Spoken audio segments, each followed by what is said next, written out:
provavelmente já viram esta cena em algum filme, sobretudo os filmes épicos, onde nos mostram vários funerais de heróis do passado. Imaginemos o funeral de um herói grego. O funeral vai começar. A pira de lenha foi preparada cuidadosamente e o corpo foi colocado sobre aquela pira de madeira, vestindo a sua túnica mais bonita, provavelmente carregando o seu escudo e a sua espada. A lenha foi banhada com algum tipo de material inflamável. Normalmente naquele tempo usava-se banha animal. E sobre os olhos do morto são colocadas 2 moedas. Uma moeda em cima de cada olho. Para pagar ao barqueiro, diziam os pagãos. O barqueiro era aquele que levava a alma para o mundo dos mortos. E ele precisava pagar a sua passagem. Então, colocavam-se ali as moedas para que isso acontecesse. Na chegada ao outro mundo, depois que o barqueiro levasse este herói na sua viagem de passagem, haveria um julgamento. As obras do falecido ditariam a sua posição na eternidade. A pira é então acesa. E os amigos assistem aquilo que para eles é a libertação da alma pelo fogo. Isto era o conceito pagão, partilhado por muitas culturas e muitos milhões ainda hoje. Comparecer diante de um tribunal é, por regra, uma experiência difícil. Não sei se os irmãos já tiveram esta experiência. Tirando o nosso irmão presente aqui, que é advogado, para quem é o tribunal poderá se tornar algo extremamente comum ou corriqueiro, para o geral das pessoas é uma situação tensa. Mesmo que nós estejamos ali apenas na categoria de testemunhas. Agora imagina quando somos os réus. Imagina que somos réus confessos. Fomos acusados e sabemos que cometemos um crime e não podemos negar. A expectativa é ainda maior. E creio que todos temos consciência dos nossos pecados. E todos temos consciência de ter algum tipo de tribunal ao qual nós vamos ter que atender. Todas as religiões defendem de algum tipo de julgamento final. Pode haver diferença no tipo de julgamento ou na maneira como ele vai acontecer. Mas parece haver consenso. Todos nós, um dia, quando deixarmos esta vida, teremos que prestar contas de algum modo. E qual é o tribunal diante do qual o cristão deve comparecer? Abra a sua Bíblia. E nós vamos ver isto. Paulo falou sobre isto quando ele escreveu a segunda carta aos Coríntios, capítulo 5. Segunda carta aos Coríntios, capítulo 5. Aliás, Paulo usa muita linguagem legal, muita linguagem de direito. Os advogados devem gostar muito do apóstolo Paulo, porque ele está sempre a usar expressões ligadas a esta questão. E nós vamos ler no capítulo 5 de 2 Coríntios os primeiros versículos, e diz assim: porque sabemos que a nossa casa terrestre, quando a nossa casa terrestre deste tabernáculo se desfizer, temos de Deus um edifício, uma casa, não feita por mãos, eterna nos céus. E por isso também gememos, desejando ser revestidos da nossa habitação que é no céu. Se todavia estamos vestidos, não formos achados nus, porque também nós, os que estamos neste tabernáculo, gememos carregados, porque não queremos ser despidos, mas revestidos, para que o mortal seja absorvido pela vida. Ora, quem para isso mesmo nos preparou foi Deus, o qual nos deu também o penhor do Espírito, pelo que estamos sempre de bom ânimo, sabendo que enquanto estamos no corpo, vivemos ausentes do Senhor, porque andamos por fé e não por vista.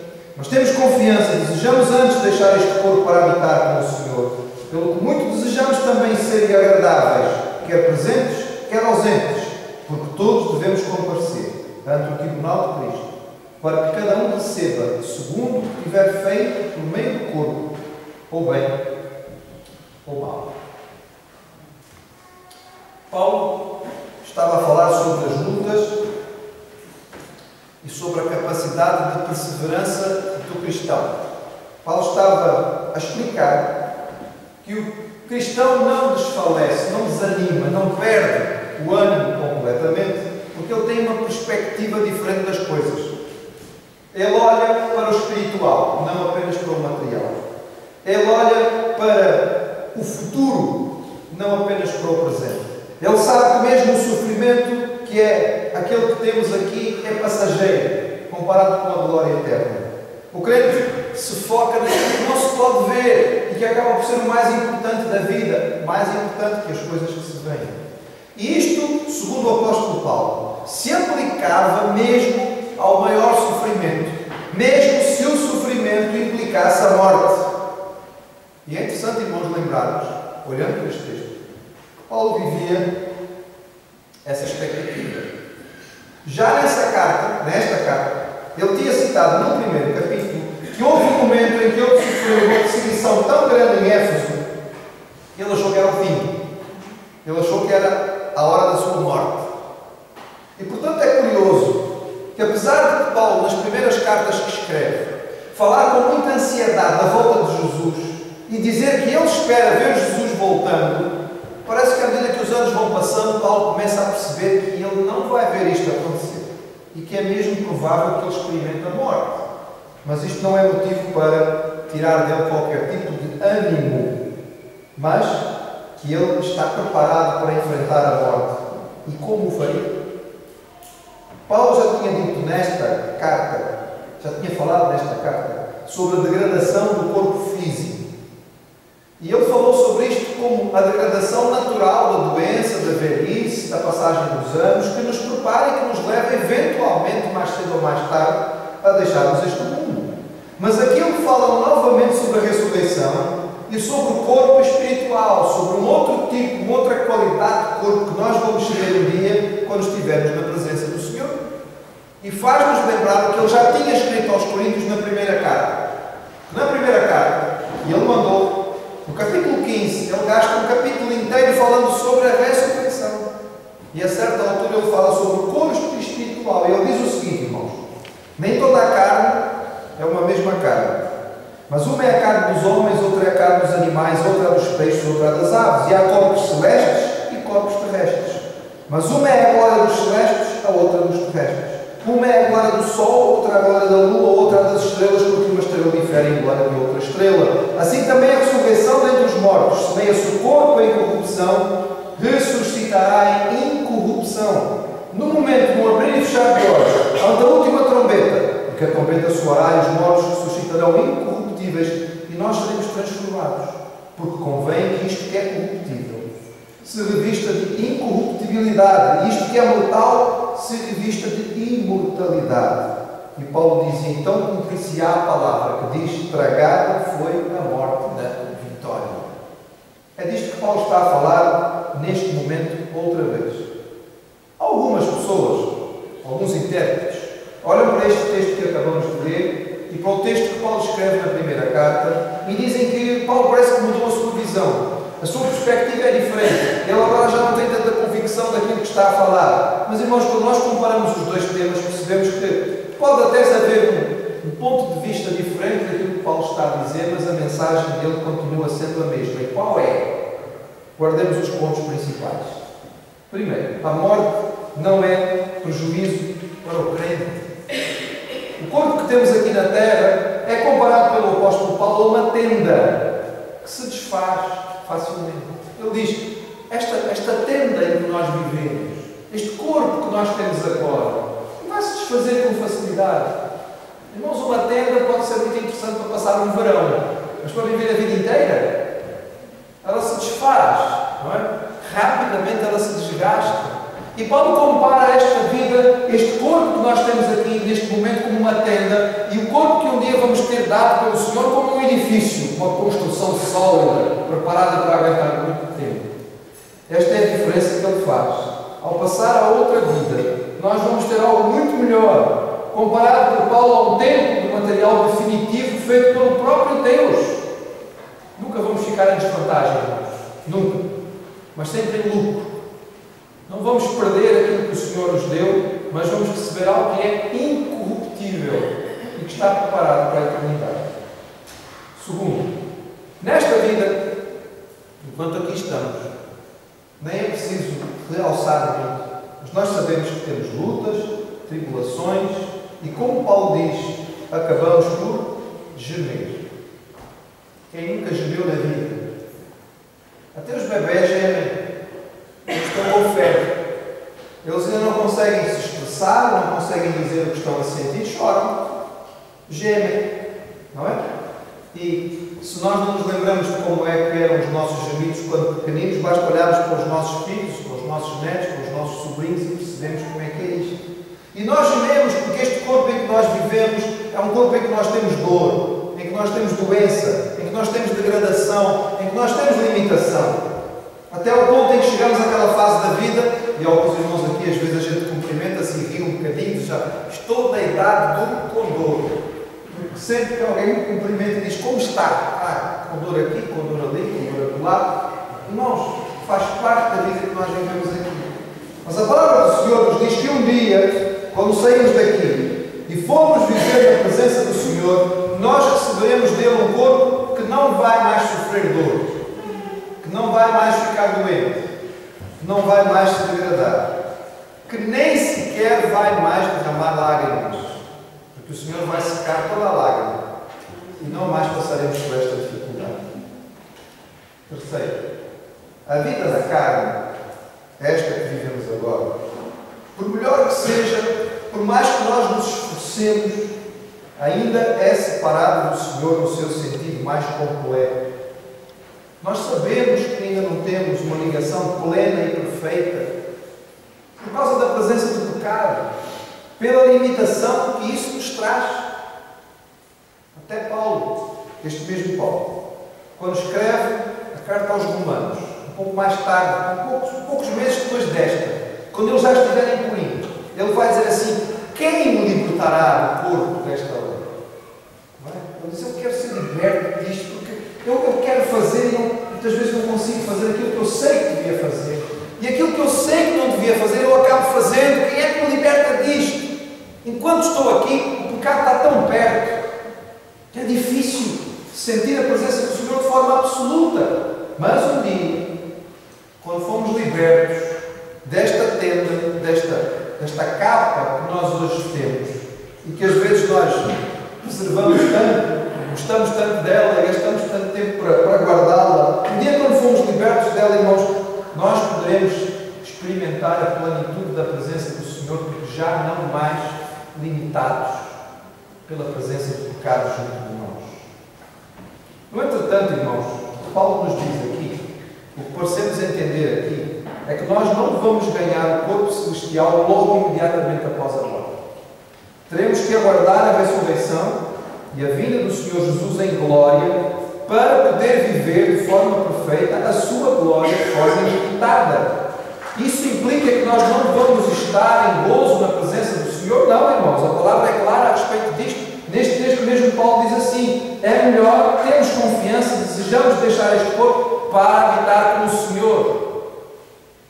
E esta presença que nós teremos com o Senhor será uma presença de satisfação, de alegria, porque nós estamos na presença do nosso Salvador. Jesus falou de Abraão e dos demais patriarcas como estando no seio do Senhor, no seio de Abraão, no gozo da presença do Senhor no paraíso. Ele também disse àquele ladrão que se converteu e que estava à sua direita no Calvário: hoje mesmo vais estar comigo no paraíso. E sabemos que Moisés e Elias, mesmo depois de terem morrido tanto tempo, foram vistos ao lado de Jesus no Monte da Transfiguração e eram visíveis, mas o corpo que tinham ainda não era o definitivo, ainda não era o corpo final, aquilo que nós só vamos receber na volta do Senhor, na glória final de Cristo. É por isso que Paulo dizia que vivemos nesta expectativa, é que vivemos nesta ansiedade. Nós queremos a volta do Senhor, nós queremos que Ele venha para estabelecer o seu reino, porque então nós vamos experimentar a glória que Ele nos prometeu de forma plena. E como é que podemos ter a certeza disto? Paulo usa outra vez a mesma linguagem que já tinha usado, e ele diz aqui: nós temos esta certeza, esta confiança, porque o Senhor nos preparou, nos dando o penhor do Espírito. O Espírito Santo, a presença do Espírito Santo em nós, é como um primeiro pagamento. A primeira prestação que nos garante que o resto vai ser claro. É como uma linguagem tirada, que eu já tinha tirado do início desta carta, e que nos lembra a garantia dada pelo Senhor. É algo que é dado para garantir que lá no fim da viagem você vai receber outra vez aquilo que você recebeu a promessa. É a certeza do cumprimento daquilo que foi feito para connosco. Esta garantia, irmãos, a presença do Espírito Santo, é percebida pelo crente. Como? Olha, irmãos, por exemplo, no consolo que temos da parte do Senhor, na certeza que Ele transmite ao nosso coração da nossa salvação, na consciência clara do nosso pecado. Por vezes não se consegue explicar de outra maneira, mas o Espírito mexe connosco e mostra-nos o que está errado. No desenvolvimento dos dons, quando nós percebemos que fazemos algo e realizamos algo para o Senhor e depois olhamos, mas como é que eu consegui fazer aquilo? O que foi que aconteceu ali? E percebemos que foi o Senhor que nos capacitou e nos usou naquele momento para fazer o seu trabalho. Na irmandade que existe entre aqueles que são o Senhor. Não sei se já lhe aconteceu isto. A mim já me aconteceu muitas vezes. Eu não sou propriamente muito extrovertido. Se eu estiver numa bicha à espera de alguma coisa, eu provavelmente chego à bicha mudo e vou-me embora calado. Algumas pessoas têm alguma diferença, não é? A minha esposa, se ficar na bicha durante 2 minutos, fica a conhecer toda a gente fica a conhecer, porque é vantajoso. Mas isso são temperamentos, cada um tem o seu estilo. Mas talvez já lhe tenha acontecido estar em algum lugar e olhar para uma outra pessoa e dizer assim: aquela pessoa parece crente. Já lhe aconteceu? Olhar aquela outra pessoa que você nunca viu na vida e dizer assim: deve ser um cristão. E você de alguma maneira arranja uma maneira de chegar perto e daqui a bocado, quando começa a conversar com aquela outra pessoa, descobre que afinal é um irmão em Cristo. Irmãos, estes são sinais da presença do Espírito Santo connosco. São provas de que o Espírito está na nossa vida. E Ele é o penhor que Deus nos deu. É a garantia, é o selo, é a marca de que tudo isto vai acontecer. Será bom lembrar, irmãos, e nós já falamos disto em mensagens anteriores, mas só para recordar. No tempo de Jesus e de Paulo havia 2 visões a respeito da realidade humana. Havia a visão grega e a visão judaica. Na visão grega, o corpo era uma coisa má. A alma era prisioneira do corpo. E por isso, na visão grega, havia a necessidade da cremação. Porque a cremação libertava a alma. O corpo era queimado, a alma não tinha mais onde ficar. Porque a visão que os antigos tinham muitas vezes é que depois da pessoa morrer, a alma ficava por ali. Porque ficava com saudades do corpo. Mas o corpo era uma prisão. Então vamos queimar para aquela pessoa ficar livre de uma vez. Porque o corpo era visto como uma coisa má. Mas, na visão judaica, o corpo não era mau, era bom. Porque foi Deus que o fez. E quando Deus fez o homem, corpo e alma, Deus disse e viu Deus que era muito bom. Então não podia ser uma coisa má. É claro que foi corrompido pelo pecado como tantas outras coisas, mas não era negativo. E a visão grega, irmão, desembocava na negação da ressurreição. Porque para o grego, uma vez liberto da prisão do corpo, não havia interesse nenhum em que a alma voltasse. Mas para o judeu não. Havia a noção clara da necessidade da ressurreição. E nós vemos o Senhor Jesus defendendo a ressurreição diante dos saduceus e também garantindo a Marta, na ocasião do funeral de Lázaro, a ressurreição do último dia. Ora, a salvação que nós ganhamos no Senhor será completa quando tivermos não apenas a nossa alma redimida, mas o nosso corpo transformado. E esta é a promessa da palavra. E que fomos feitos para a eternidade com Deus. E a morte entra neste mundo por causa do pecado. E a salvação restaura o homem de forma completa.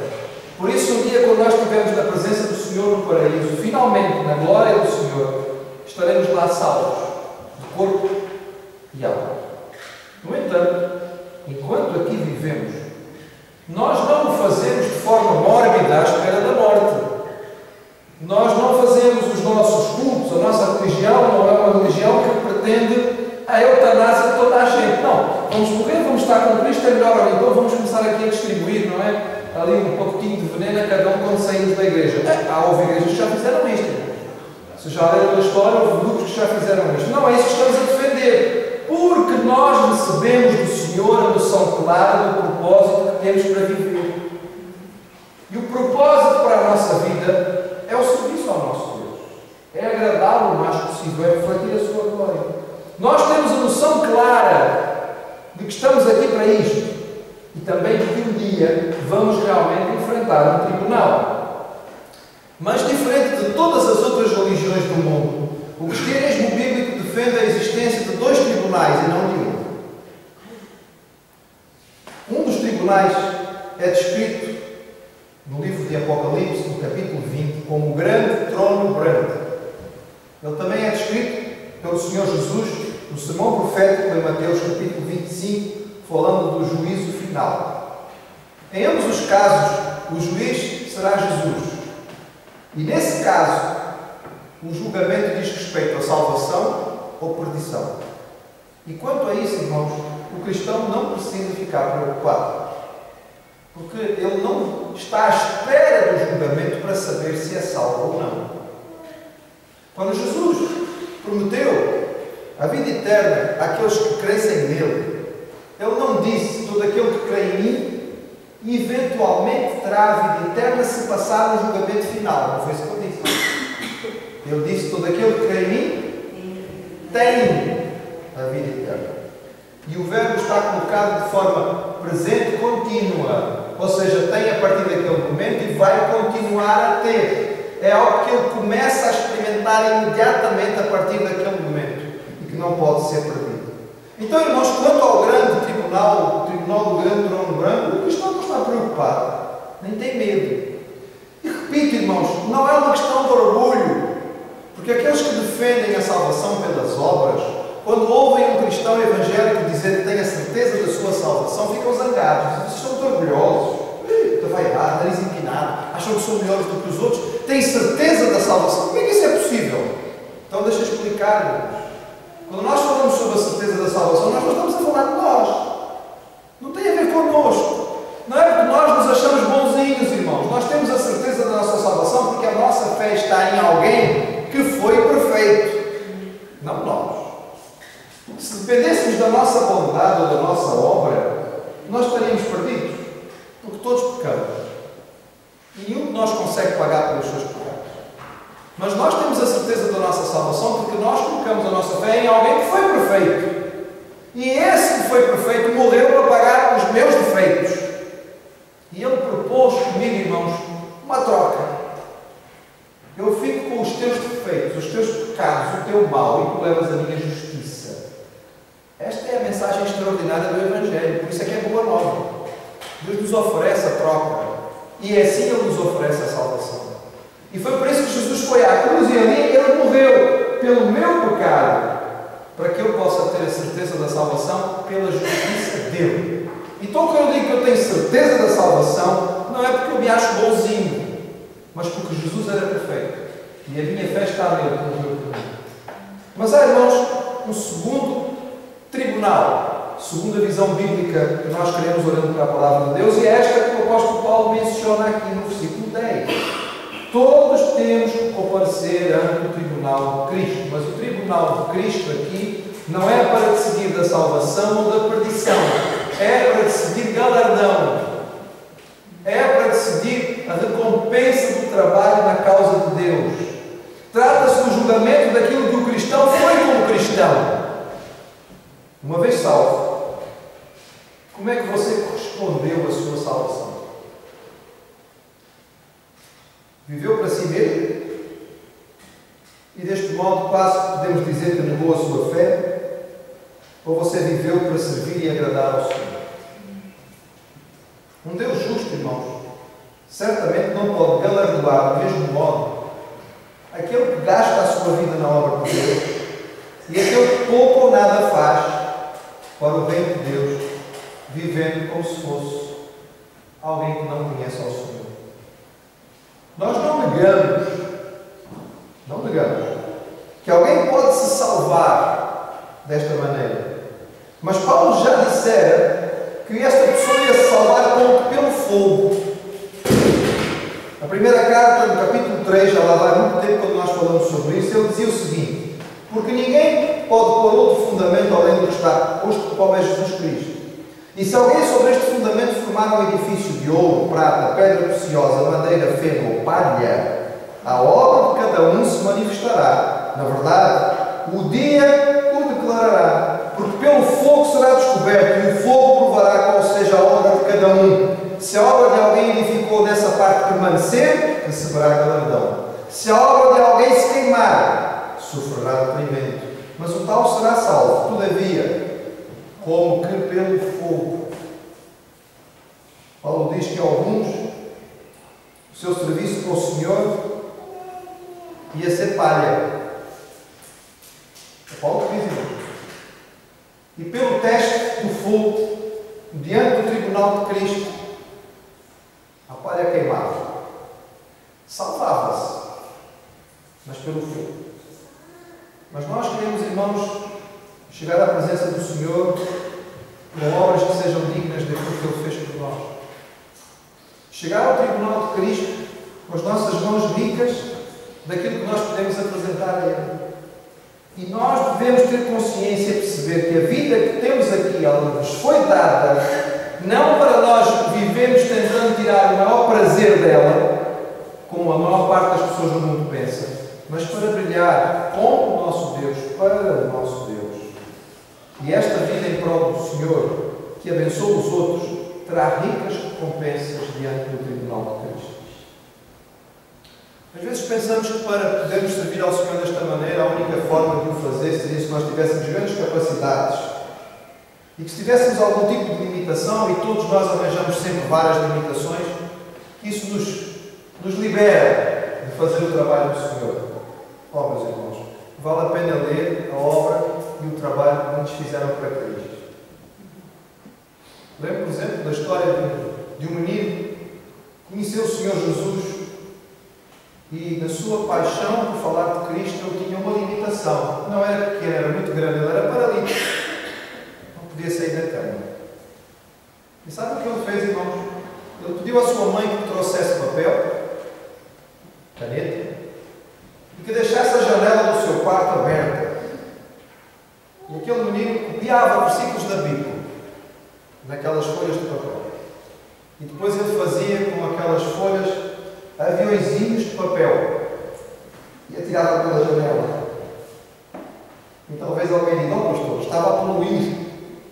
Não, irmãos, eu estava a evangelizar da maneira que era possível. E esta história é contada por alguém que viu os aviõezinhos a sair daquela janela e, por curiosidade, foi buscar um daqueles papéis para perceber o que era aquilo. E leu um versículo da Bíblia que ficou cravado no seu coração. Porque a fé vem pelo ouvir, e o ouvir a palavra de Deus. E esta pessoa foi tocada pelo Espírito com esta mensagem, e depois procurou aquela casa para saber quem era, e descobriu aquela criança, um menino, numa cama, mas se preparando para chegar ao tribunal de Cristo.